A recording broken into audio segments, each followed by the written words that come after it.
Hello friends, आज हम देखेंगे कैपिटल गेन्स क्या होता है और लॉन्ग टर्म कैपिटल गेन क्या है और शॉर्ट टर्म कैपिटल गेन क्या है। तो जो असेसर होता है, असेसर मींस कि वो पर्सन जो इनकम टैक्स पे कर रहा है। इसमें कोई कंपनी या कोई इंडिविजुअल कोई भी आ सकता है जो टैक्स पे कर रहा होगा।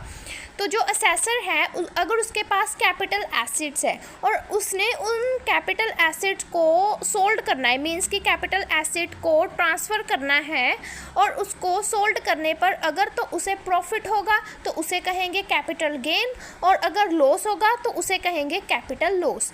अब जो कैपिटल गेन है वो टू टाइप्स का है, एक तो लॉन्ग टर्म कैपिटल गेन और एक short term capital gain.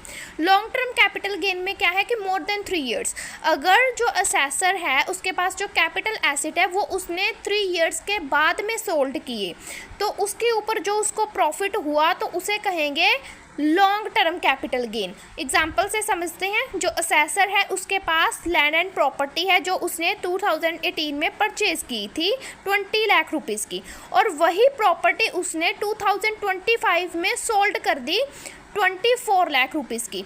20 lakh की खरीदी थी, 24 लाख की उसने बेच दी, और ख़रीदी जो थी वो 2018 में ख़रीदी थी, अब उसने 2025 में बेच दी। तो ये 3 ईयर्स के बाद में उसने बेची तो उसके ऊपर जो उसे 4 लाख रुपीज़ का प्रॉफिट हुआ उसे कहेंगे लॉन्ग टर्म कैपिटल गेन। इसी तरह से शॉर्ट टर्म कैपिटल गेन में देखते हैं कि जो प्रॉपर्टी मींस कि जो कैपिटल एसेट असेसर ने 3 ईयर्स के बीच में मींस कि विद इन 36 मंथ जो उसने सेल किया और उसको सेल करने के ऊपर उसको जो प्रॉफिट हुआ उसे कहेंगे short term capital gain. Example से समझते हैं, वही एग्जांपल कि जो लैंड एंड प्रॉपर्टी है वो असेसर ने परचेज़ की 2020 में 16 लाख रुपीज़ की, और विद इन 2 ईयर्स मींस कि 2022 में उसने वही लैंड एंड प्रॉपर्टी सोल्ड कर दी 20 लाख रुपीज़ की।